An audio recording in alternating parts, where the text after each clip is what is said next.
په انګلیسي ژبه کې د who whom او whose ترمنځ فرق وپېژنئ. راځئ ډېر اسانه ده. who د فاعل په حیث کارو.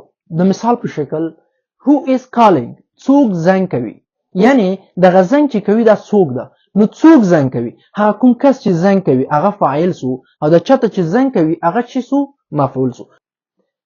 whom د مفعول په حیث موږ تاسو کړو. مفعول هغه څوک چې په هغه باندې کار ترسره کیږي. مثلا whom did you see تاسو څوک ولیدل، هغه you ته چې هغه فاعل سو او هغه څوک whom did you see څوک هغه څوک چې موږ تاسو ورته هغه مفعول په حیث راغی.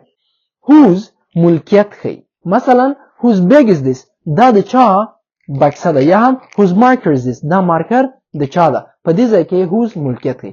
دوستانو حتما په کمنټ کې تاسو په د دریو واړو باندې یو جمله ولیکئ، زه به ګورم او تاسو ته بیا د هغه معلومات نور هم درکوم.